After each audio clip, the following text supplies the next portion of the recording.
Welcome to the Slow Living Podcast. If you are ready to ditch hustle culture for good while continuing to meet your personal and professional goals, you are in the right place. I'm your host, Stephanie O'Day, and I work with overachievers from all over the world who are ready to stop living life in triage mode and start living the life of their dreams, one filled with abundance, joy, and a sense of purpose. Life is meant to be enjoyed, not endured. Let's get started.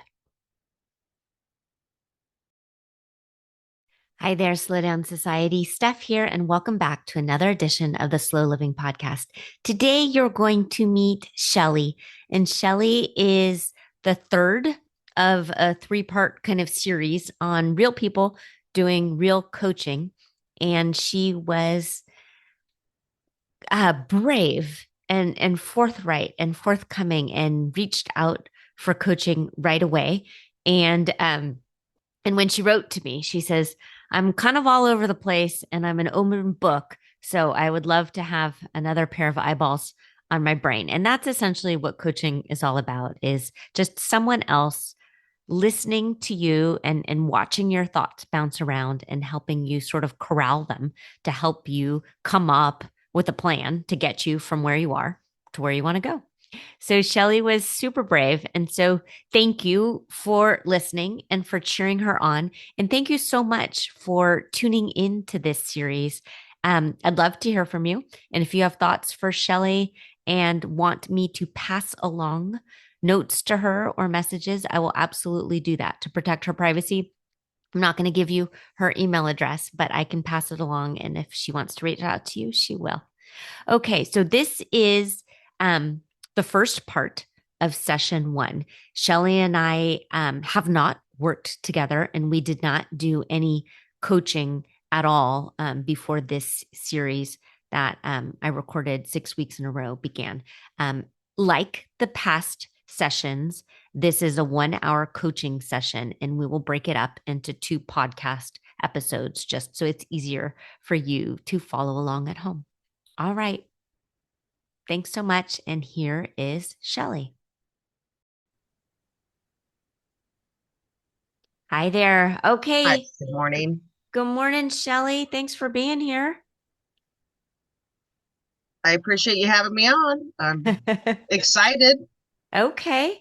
Well, I know you and I have emailed back and forth, and then we had a call last week, but this is the first quote unquote official coaching session. So how are you feeling? Um, Good. I don't really know what to expect. This is not something I've ever done before, but when I saw your email come across, it just sounded intriguing. And I'm kind of in this kind of flux in my life, I guess. Yeah. So let's talk about that flux. So I am just getting ready to turn 60, starting a brand new job with people that I worked for the last 13 years, but it's a completely new industry. So, yeah, I'm going to be using all my brain power to learn a whole new industry. Okay. So, there's that. I've got aging parents. Yeah. So on a day-to-day basis, what does your day look like right now? So, I get up, do my morning chores, which is taking care of all of the animals, making sure the house is straightened up. And then I get ready and head off to work, which thankfully is only a few miles from where I live. And then I work all day, come home, make dinner, clean up, and go to bed and take care of the animals again. Yeah. Talk to me about your animals. What do you have in your house right now? So I've got 3 large dogs, 2 cats, 2 indoor cats, a couple of wild feral cats that I've adopted since the other neighbors moved away, and a turtle. And a turtle. And we do a lot of dog sitting. It seemed to be a couple of weeks ago, I had 2 extra dogs that were 200 pounds each for a week. That was a Two, little much. wait, 200 pounds? Yes, What dogs? What they're are they? mastiffs. Oh, wow. I had no idea that they got that big. They're huge. We don't have that big of a house. So that's always interesting. And they slobber a lot. Our Yeah. friends, they drop off the dogs and a bag of rags. So That's yeah. it's So Sheldon is only 46 pounds, but since he's a basset, he drools a lot. And I ended up buying a 12 pack of washcloths. So they're just kind of all over the house. And the kids that's know, yeah, the green ones are exactly. Sheldon's. Don't use the green ones. Yeah. Yeah. Yeah, the other dogs are they're older. Like generally speaking, like my husband gets up a lot earlier than I do. He's usually up between 4:30 and 5. So he does round one where he feeds the dogs. And when I get up, then I take care of the cats. So we kind of go back and forth like that. So that's a good mix. So right now, when you're in the middle of this flux and you're going to change jobs, and there's a lot of good things about it. It's a closer commute. Things are working out well. What made you decide, okay, this is it. I want a little bit of help and direction. Well, the last year has been because what had happened, I had worked for the same company for 13 years, loved it, very happy, and they sold the company to a much larger corporation, huge corporation, and so that was scary in itself, thinking that I was going to have to completely start over, and who wants to do that at 60? Um, then so the new buyers were based out of Ohio. I am in California. Um, they did offer me, they wanted me to move out there, but the weather was not conducive to, I'm born and raised in Southern California. But they did agree to let me try remote and with traveling back and forth to Ohio. That lasted for me about just under a year, and it just was not for me. I'm used to the company I worked for was a husband and wife engineering team, a dozen shop guys and me. Hmm. Loved it. The new corporation was 400 employees, and I wasn't I wasn't enjoying it. It was horrible. It was just meeting after meeting after meeting with just corporate speak and nothing getting done. And they were just driving down the quality of the company, our company that they purchased. And so I couldn't take it. So I quit. They just little things like micromanaging, monitoring your emails. Mm. And then they would read your emails and then send you an email and say, "Why did you say this to so and so?" And I'm like, "Well, that's creepy." Well, I've been doing this job successfully for 13 years, and I'm a large part of the success of the sales. So it just wasn't for me. Yeah. Um, so I quit. Then I went into another panic spin because what am I going to do? I quit. I couldn't get unemployment. And then my previous employers to the rescue, bought a new business and said, "Would you like to come back?" And I said, Yeah. "Yeah." So that's where I'm at now. So I previously worked for a company that made propellers for airplanes. Now I'm working for a company that makes landing gears.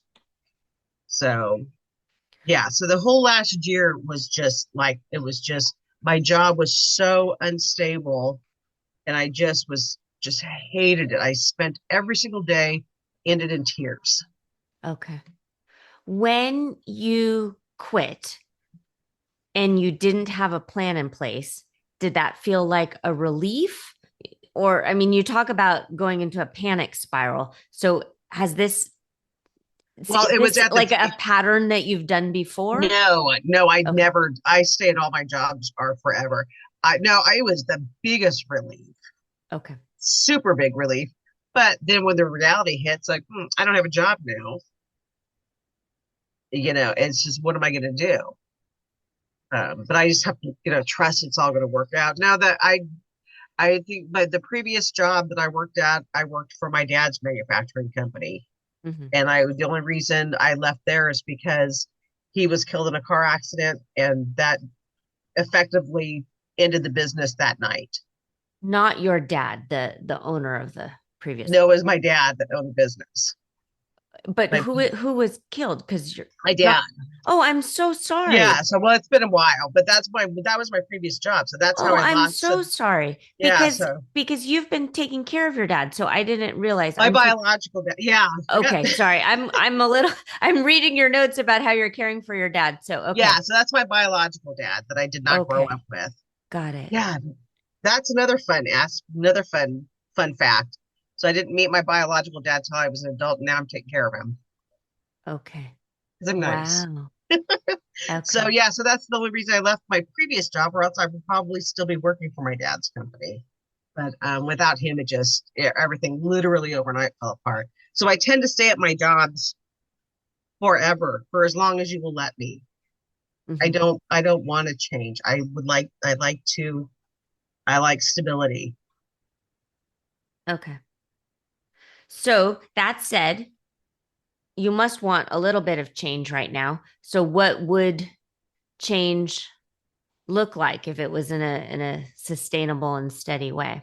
Um, right now I feel like I'm just in such all I do is get up, do chores, go to work, come home, and I'm in bed by 8 o'clock. I'm just I'd like to have a little bit more of a life. Okay. So it feels like you're in a rut. Yeah, Okay. And you'd like more joy and sparkle. yes, for sure. Okay. Do you feel like after you learn the ropes in this new job, there will be more wiggle room and time for margin? Um, yes and no. I enjoy working for small companies, but on the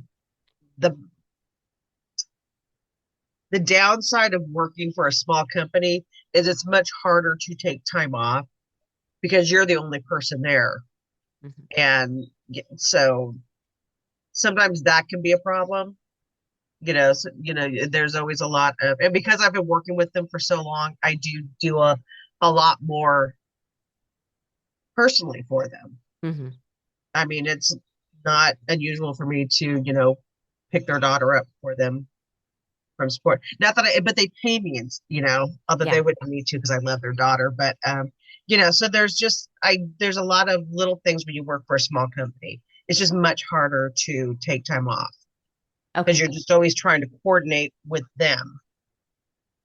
So That makes yes, but sense. I feel like I'm gonna get a little bit more settled. Yes, I feel like going into this new company, it won't be as critical for me to be there for the full. I'll have a little bit more flexible hours because I won't be dealing with the general public. Previously, I had to be there 8 to 9 hours a day because I was the face of the company dealing with customers. Now we deal with bigger companies, not the end user. So that's a Okay. positive too. When it comes to taking time off, I would imagine all normal holidays and like a regular 10 days vacation or something throughout the course of the year. I get, yes, we get 6 holidays and I get 5 days. But Okay. and I'll tell you, but and I had to fight for that 5 days because Okay. they do not offer vacation time to their employees. Okay. So that means then if you took a personal day outside of that, you just wouldn't get paid for it. You don't work, Yeah, you don't get paid. Okay. which has never been a problem because if I need a day off, I need a day off. Got it. Okay. What would it feel like moving into this next chapter and this next role to proactively plan on days off? Ooh, I would be something I've never done before. Yeah, because what I don't want is for you to, I have no choice. I have to take a day off because I'm burnt out. Yes. I'd rather you go in and be like, oh, okay. In 3 weeks from now, I've got a day where I could sleep all day or veg all day or binge watch TV and it's fine. Nobody's going to get mad at me because I have this personal time. Like it might make those 3 week chunks or whatever feel. Yeah, that would be something totally different. I mean, I do plan, I have usually once a year, I have a long weekend with some girlfriends from out of state. But just even the working up to even though that's maybe planned way in advance, just the time come working up to it is so stressful knowing that I'm going to be off. Oh, and that's Okay. my own internal, like, you know, that somebody's Okay. going to be mad at me because I'm not there. And Okay. Okay. So here's the thing. Uh, it sounds harsh, but if you get hit by a bus, they're gonna have to replace you. Coaching with Steph has taught me to see the boundary between what is my responsibility and what belongs to others, and to see that the things in my control are my responses and my decisions. I am not in control of others, their perceptions, and what they think or feel. These lessons have proven to have lightened my mental load, and I love that I can continue to practice these lessons as I move through life. Steph's voice is one in my head that I don't feel the need to evict. Give Steph a chance. You'll appreciate your time with her. So there yeah, has to be like quote unquote sub plans. When Shelly's not here, this is what happens. And so what I would like is to start wrapping your mind around taking care of yourself and meeting your needs, and then creating, maybe it's a Google folder or an actual physical folder on the desk, that these are the different things that happen. So if you aren't there, you don't have to worry about it because it's all been out of your yeah, brain. And I get what you're talking about, is sometimes it's so much work to create, like, I'm just going to use sub plans for lack of a better term, and everyone can visualize yeah, sub plans. It is a lot of work, but once it's in place, it's in place, and then you only need to tweak here and there. But I don't like that you're doing full-fledged burnout and then needing a break in order to kind of recover. And then it's like kind of like when you're sprinting and you're like, okay, I'm gonna catch my breath. yeah. And that's I not a was, fun way. yeah, just like last year when I got in the middle of all this company transition, that I got diagnosed with breast cancer. Another fun thing. And then I mean, so I took one day off after, I had a Okay. lumpectomy, Okay. and then I was back at So work. So I mean, it's. yeah. So that's first off, wow, that is a huge diagnosis and a huge life change. And some people decide on purpose to keep working because they know that will fulfill them and give them energy to get through the treatment and all of the different things. And they and See, they they I was kind choose. of thinking, looking forward to like, dang it, I'm going to get some days off, Okay. So then which yeah. is So horrible, which is a horrible way to feel. okay. All right. So I think we need to work on creating some boundaries here, because even though you like your job and it's a small company and you want to be there for them, and you do get a lot of personal satisfaction in meeting that role, no one would wish someone who just had a lumpectomy to not be able to take some time off to Yeah, contemplate this huge massive thing that's happening to you. No one would wish that on you. yeah.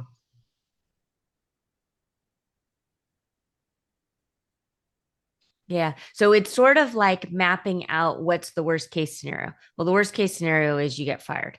And it doesn't sound like that would happen. No. Yeah. It feels good to be needed. Well, just until I just said it out loud. Now it sounds I really know. weird that I only took one day off. No, that's okay. So first off, please know that I'm not judging you in any No, way. I know. It's just I've Okay. never said it out loud and said it Oh, back. Like sweetheart. when I hear it, it's like, Yeah. That's okay. That's okay. That's okay. I'm sorry. Okay. I have absolutely no judgment for you.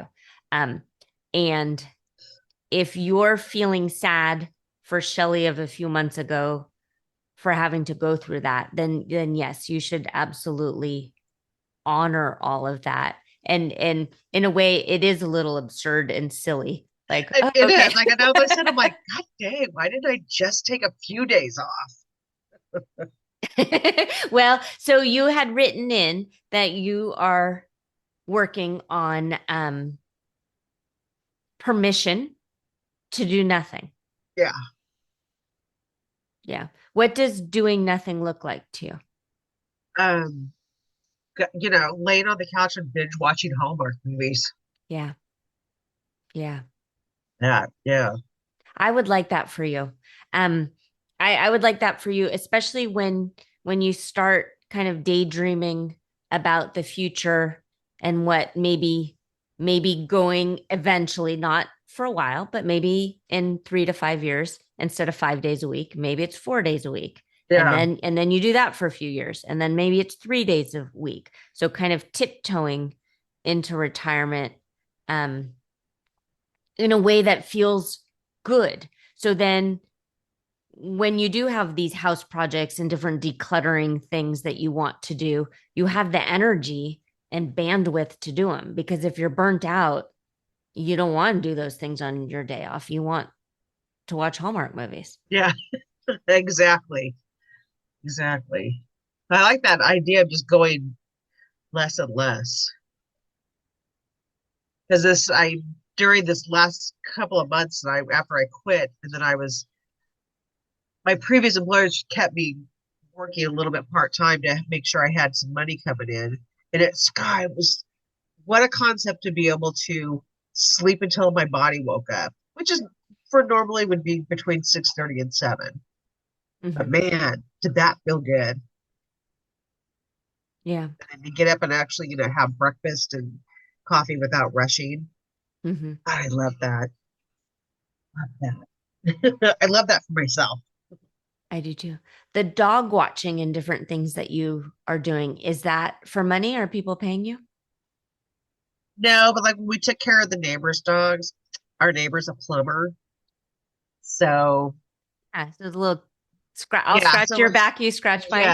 it's always kind of nice, and yeah, they're good people. So whenever we can trade work for work, Mhm.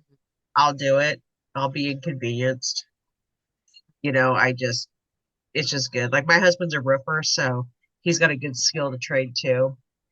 But so Absolutely. so usually it's either those neighbors' dogs or my boss's dog comes over a lot, but she's just another lab, so it's kind of like kids. Once you get like past that 2 to 3 mark, you don't really notice a whole lot more, except for we have a small house and you're stepping over them all the time. So Yeah, other than the that, herd kind of takes yeah. care of themselves.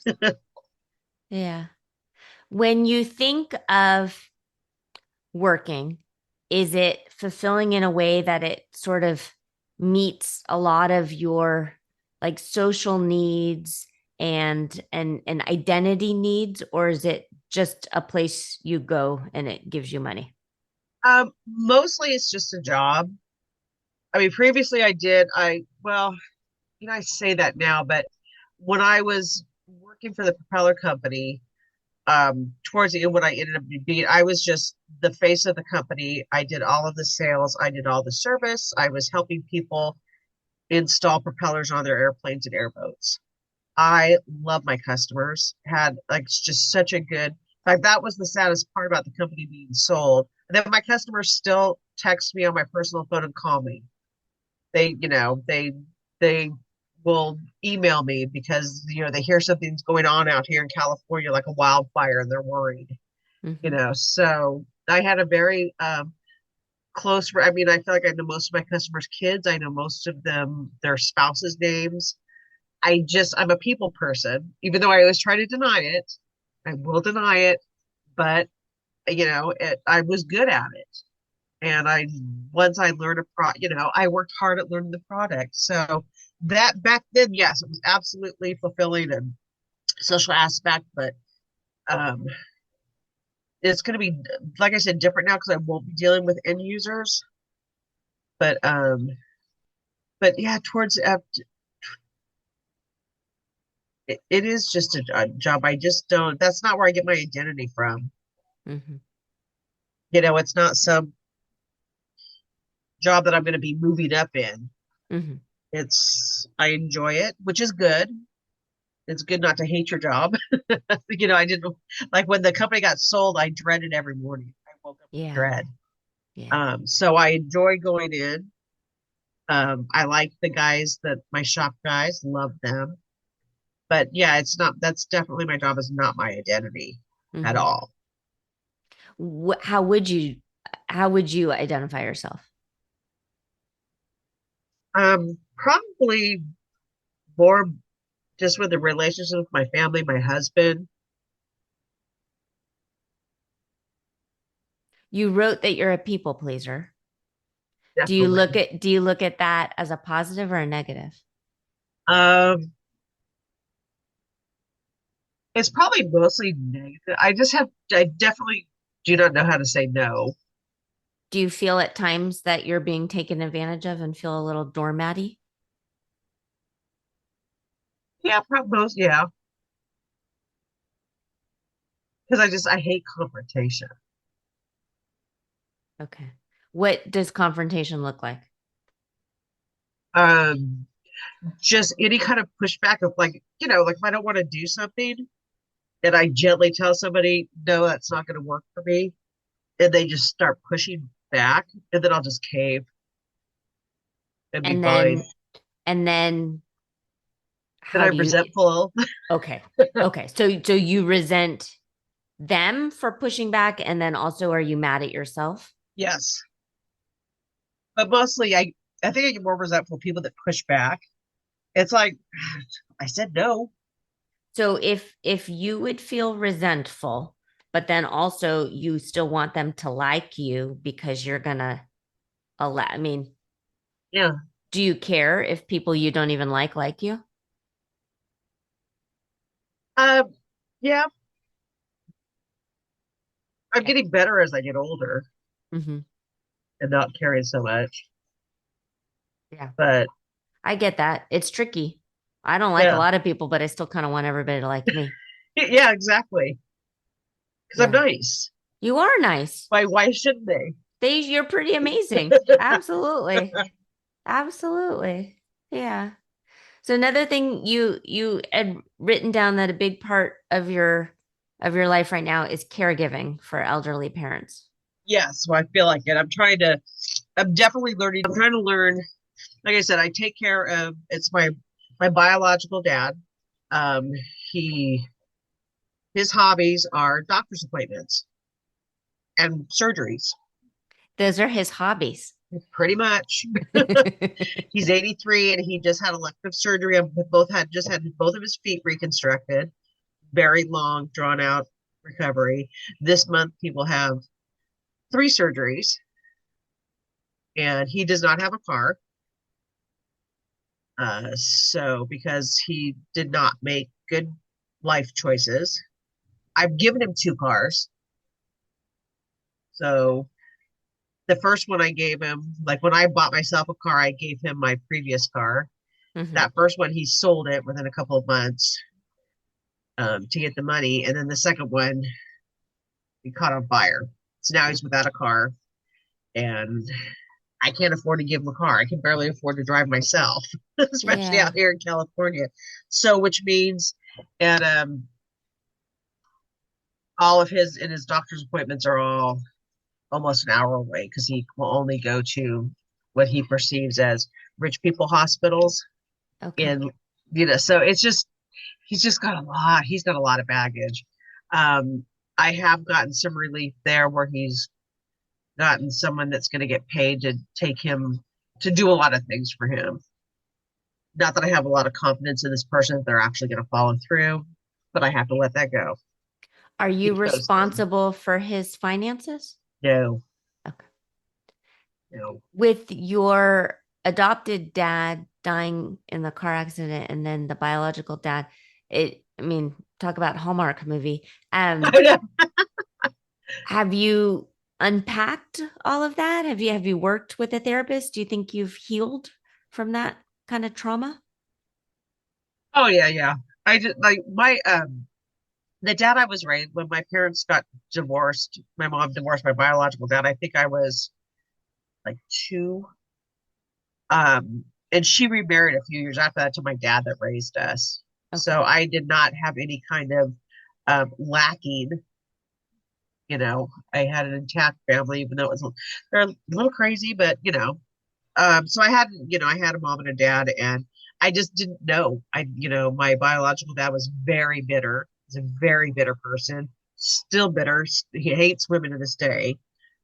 He just felt everything was always like, you know, oh, poor me, it's all against me, the world hates me. So I did not. So and I have an older brother. I had an older brother, and so the two of us had the same biological dad. And my older brother is the one that kind of brought him back into our lives. Because I think boys just have a so much harder time with divorce and that kind of stuff. They're just sorry, they're a little bit weaker when it comes to that stuff. Um, so that's when he came back. Because I mean, we literally did not know him growing up. He Okay. never paid child support, nothing. And he hid. He literally would hide from my mom. However, he would come out of the woodwork anytime the dad that raised us would try to adopt us. All of a sudden, he would come out of the woodwork to um, put the kibosh on that. So I finally got adopted when I was like 28. Wow. What So an yes, interesting story. yeah. So me and So, my old brother, yeah, he was like 30. So how does that feel to be fought for? it was annoying. It was, What? it's like this is like somebody you don't know, and it's like, look, bitter old man, especially when you're a teenager. And my mom never, not once, said a bad word about him. Never. Mhm. She would never badmouth him. But I mean, somebody's they're just not around. But like I said, Yeah. I didn't miss him. But yeah, it Okay, was it so was aggravating to, because we use the name of my dad that raised us our whole lives, but although it was never my legal name. So I'm trying to get the real ID right now. Let me tell you, yeah. I got to get divorce papers, marriage, adoption paper, birth certificate, because none of my Yeah. so many names. So I can see from a teenage and young adult standpoint, your biological dad standing in the way of your chosen dad to adopt you um, was annoying. When I asked, how did it feel to be fought for? I meant by, I mean, the way I was thinking in my brain is this adopted dad didn't give up and he kept fighting for you all the way until you were 28 and you're a full-fledged grown-up at 28. You can't even be on people's health care I anymore. know. I No, mean, that felt that's good. pretty amazing. Yeah, no, he, like I said, he was my dad, and it was always offensive because I did with him. We have a younger sister and a younger brother, and the biggest thing that used to irritate me is anybody that would refer to us as half siblings. It's like, ew, Yeah. ew, Yeah. And you're a whole person. You're a full-fledged yeah. human. Yeah. I can see how that would be upsetting. Yeah. Okay. Steph here. I'm going to stop this first recording with Shelly. So this will be the end of part one of the two part of our first session with Shelly. And I just want to really acknowledge how much she is sharing and how unpacking family stuff can be sticky and kind of uncomfortable. And Shelly is very matter of fact about it, and it's pretty admirable. So send her some positive vibes. If you want to reach out to her and email her, do so through me, and I will pass it along.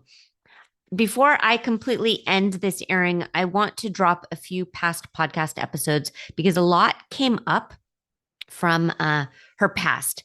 And if some of this resonates with you and you want to dive a little deeper, there's some past podcast episodes that may be of help to you. So, episode 25, Caring for the Caregiver, episode 33, Healing from Childhood Trauma. And healing is sort of in quotes, but I walk you through some steps on how you can kind of revisit your inner child and talk to her and comfort her in a soothing way. Episode 50, Dealing with Toxic People. There are times when you just can't get away from them. And so I walk you through how to kind of step into a barrier zone when you're dealing with someone that you may deem toxic. And then 57, Protecting Your Energy. I want all of you to know that as far as I'm concerned, you are the most important person in the room.